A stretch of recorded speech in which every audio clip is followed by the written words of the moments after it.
De volta com o Espaço Feminino e hoje nós estamos conversando com o neurologista Renato Gama sobre a pauta de hoje do tema saúde Alzheimer. Doutor Renato, no bloco anterior a questão do Alzheimer foi conceituada, a gente falou um pouquinho do medo das pessoas às vezes de perder a memória e por conta do estresse isso pode estar acontecendo, as atividades que a gente faz e o acúmulo dessas atividades. Agora, como é que é essa questão do Alzheimer em termos de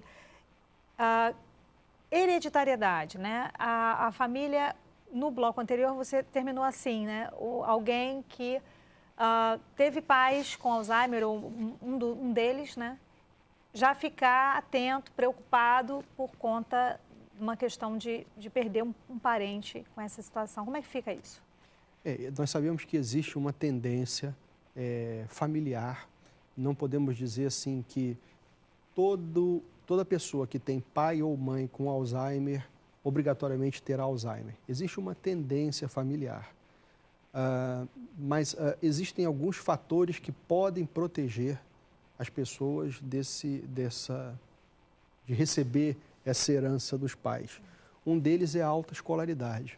Sabe-se que as pessoas que têm escolaridade mais baixa, elas têm uma tendência maior, justamente aqueles caminhos que a gente conversou, eles formam menos redes neurais ao longo da vida e por causa desses poucos caminhos traçados, eles acabam tendo uma facilidade maior que a grama volte a crescer naqueles caminhos que ela fez, porque foram poucos.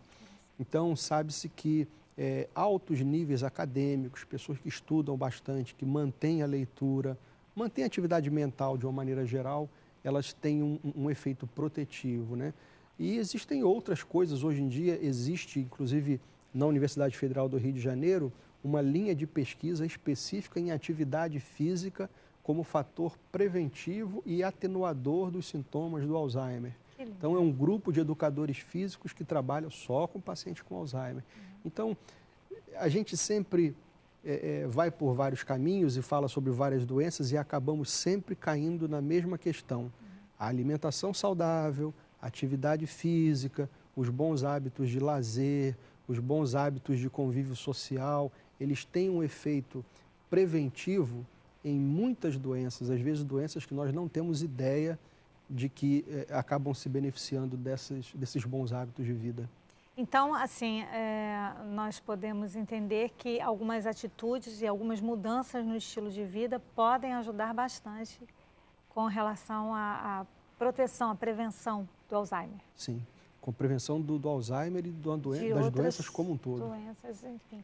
Agora, nós estávamos também falando sobre a questão da família, não é? De quem sofre com o Alzheimer. Existem muitas preocupações que a família tem, né? Porque é sempre um lugar meio que ainda é um enigma para a família, tudo que pode vir a partir dessa questão do Alzheimer, né? E, inclusive, a gente pode esperar o que desse paciente com Alzheimer? Que ele tenha alucinações, digamos assim? É possível esperar isso? É possível e é comum acontecer. Então, tanto alucinações visuais e auditivas, a pessoa pode ver vultos. Alucinações, a gente está querendo dizer assim, criar situações, né, mirabolantes ou coisas não reais mesmo. Sim, ver pessoas que não existem, ver vulto atrás da cortina, ouve pessoas chamando e ninguém está chamando. Então, alguns sintomas que se parecem um pouco com a esquizofrenia, né? São os sintomas paranoicos que nós chamamos.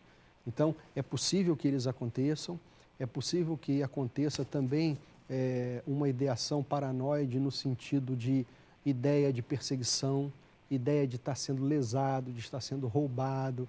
Então, volta e meia a gente ouve falar da delegacia especializada no idoso que recebeu uma queixa de um idoso que acusou um filho ou um parente de estar roubando ou de estar lesando de alguma forma. É comum eles gritarem, os idosos gritarem e dizer que estão sendo agredidos. Aí os vizinhos vão à delegacia e fazem a queixa e depois, quando vai ser investigado, aquilo tudo era fruto realmente da perda dessas funções próprias do Alzheimer. Então, o transtorno que a família vive é um drama, assim, muito delicado. É comum, assim, nas nossas casas, que a sala seja um lugar especial, que a gente recebe as nossas visitas. E como eu atendo muitos idosos em casa, com muita frequência eu vejo a sala da casa se transformar numa enfermaria. Você imagina que delicado para uma família, né? Você não pode receber uma visita porque aonde cabe uma cama hospitalar, às vezes a família não tem um quarto a mais para receber o idoso, porque os quartos que tem já é dos filhos, já é do casal, então o cômodo que sobra é a sala. Então tem que se criar todo um aparato de uma enfermaria aonde vai ser oferecido o cuidado. É realmente uma situação muito delicada, às vezes o idoso grita, o idoso tem essas alucinações, as situações são difíceis, são realmente muito delicadas. No caso de uma família não poder lidar com a questão do idoso, porque existem crianças pequenas em casa, enfim, a recomendação, no caso, seria um lugar apropriado, que o tratamento fosse feito de uma melhor maneira? Porque nós temos que considerar que muitas vezes há impossibilidade, né? Não é por questões de não desejar o idoso em casa nessa configuração, quando existir, é mais interessante que ele fique, então, né? Isso é uma coisa que... Eu sei que é delicado. Na nossa cultura não é muito bem aceita, né? Nos Estados Unidos existe a figura dessas casas onde o próprio idoso ele pede para ir. Olha, eu quero ir morar numa casa dessas, enfim. E a sociedade americana, europeia, ela lida com isso com muito mais facilidade. Aqui no Brasil, na América Latina de uma maneira geral, a gente encara isso muito como um abandono. E existe uma legislação muito rígida com relação a isso. O próprio Estatuto do Idoso, ele prevê com muito rigor o abandono do incapaz, o abandono do idoso. Então, nós não temos instituições, muitas instituições no Brasil que recebam esses idosos, né? Possivelmente a nossa legislação vai mudar e vai haver casas para recebimento desses pacientes crônicos, mas são poucas ainda e ainda visto com muito preconceito até pela sociedade, né? A ideia é que a família quis colocar o velhinho num depósito de idosos, muitas vezes a própria família que tem essa necessidade. Eu falo isso porque a gente precisa assim, ser bem honesto, né, nessa situação. Eu conheço casos próximos a mim de uma querida amiga e que ela, para continuar trabalhando, inclusive para manter a questão toda de medicamento e tudo que era necessária para a mãe, ela precisou colocar num lugar que foi assim o melhor que ela pôde, né? Mas para ela poder continuar trabalhando, porque ela tinha que sustentar toda uma questão ali. Então a gente às vezes tem um olhar muito... Eu estou querendo aqui abrir, né, a nossa mente para que a gente possa entender o lado do outro também, que muitas vezes tem de tomar uma decisão respaldada em N situações, porque cada caso é um caso, né? O que a gente precisa ter... Cada família é uma família. Isso, cada família é uma família. A gente precisa ter sempre esse olhar de compaixão, de entendimento, né? De graça, para poder olhar com os olhos que são necessários. Na prática, né? O que acontece, Márcia? O que a gente vê no dia a dia? A família elege um dos filhos, geralmente é o filho que ganha menos, para que ele pare de trabalhar, e ele passe a assumir o cuidado da mãe ou do pai, e os outros irmãos, com frequência, falam, olha, você vai fazer parte do orçamento da mamãe e do papai. Perfeito. Então, passam a ser sustentados. Mas não é toda a família que consegue ter essa capacidade de... É muito comum ficar, olha, você fica 2 semanas com ela, depois fica 2 semanas na sua casa, depois fica 2 semanas na minha.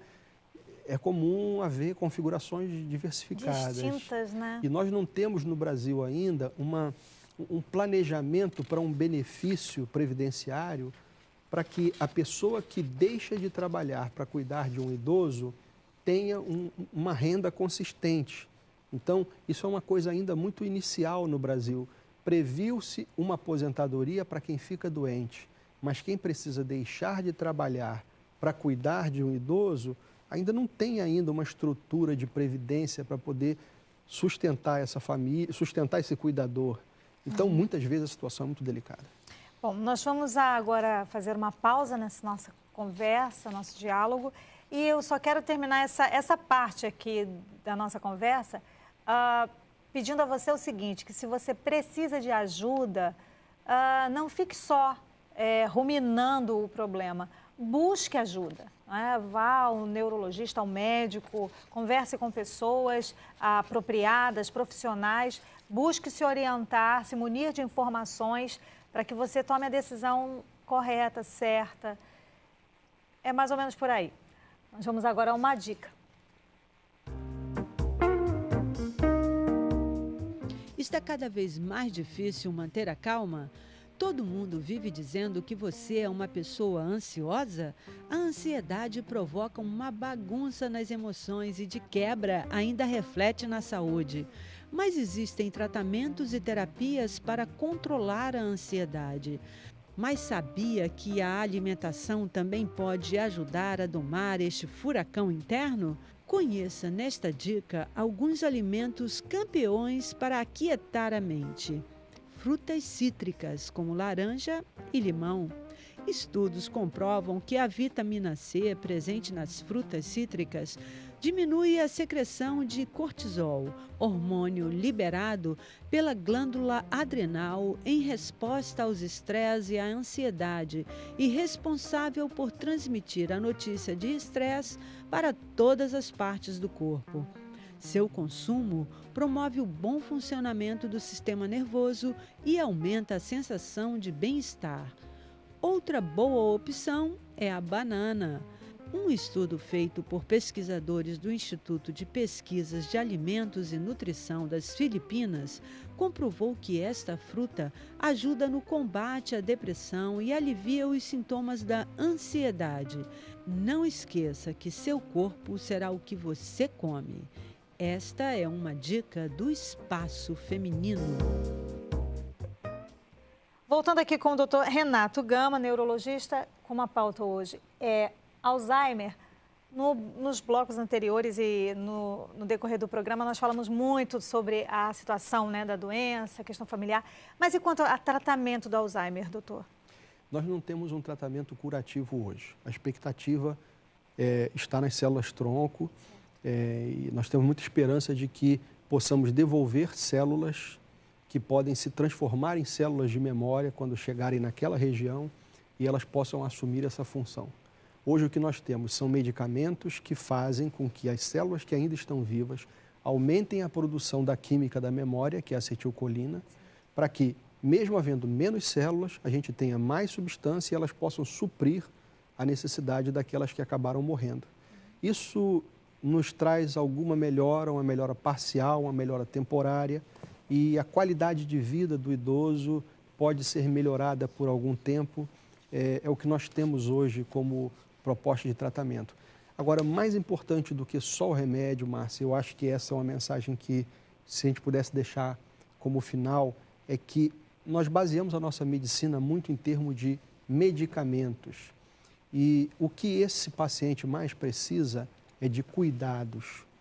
E isso é uma coisa que eu sempre tento enfocar, porque a medicina, ela está, acho que, perdendo um pouco essa humanidade, essa coisa assim.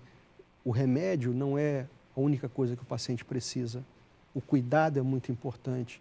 Então, você pode oferecer o melhor remédio, o remédio mais caro, o top de linha de última geração, mas se não tiver aquele cuidado na higiene do idoso, se você não tiver aquele cuidado evitando que ele tenha uma ferida nas costas, você pode talvez não conseguir devolver para ele a função da memória, mas você está preservando a dignidade da vida dele. Então, eu acho que isso é uma mensagem positiva. Total. Existe tratamento, o tratamento pode melhorar a qualidade de vida, mas o que ele mais precisa é de cuidado do que somente remédio, somente tratamento. O remédio não vai resolver todos os problemas dele, ele pode tomar o melhor remédio, mas se tiver com deficiência nos cuidados, vai deixar a desejar o tratamento. Isso que você fala, assim, muito relevante, porque eu mesma, não com Alzheimer, mas com um outro tipo de doença, a minha mãe recebeu a minha avó por parte de pai, numa situação, assim, muito delicada e com um prognóstico muito difícil, complicado, e por conta de amor, de cuidado, de prestar atenção, de alegria, de bons tratos, o que se esperava eram 3 anos, mais ou menos, ou menos que isso. E ela viveu muito tempo com a gente. E todo mundo se surpreendeu, porque ela reagiu à medicação, ficou bem e tal, mas tudo por conta do carinho e do cuidado, né? Isso é altamente relevante. Muito. E, às vezes a gente pede para a família, olha, do que ele se lembra? Olha, ele se lembra das músicas de 30 anos atrás. Então coloque as músicas de 30 anos atrás para que ele pode não estar lembrando do fato, momento, mas ele pode reviver a alegria e o prazer de ouvir aquelas músicas que ele ouvia naquela época. É comum as pessoas dizerem que o idoso se torna repetitivo e fala muito das coisas do passado. Então, ter um pouquinho de paciência com ele, deixar ele falar das coisas que ele ainda lembra. Então, são medidas de afeto, de cuidado, que podem melhorar a qualidade de vida dele. Eu acho que é o que a gente precisa reforçar para as famílias hoje em dia. É isso, né? Terminamos assim essa entrevista, mas olha só, não terminamos o programa. Daqui a pouquinho a gente volta.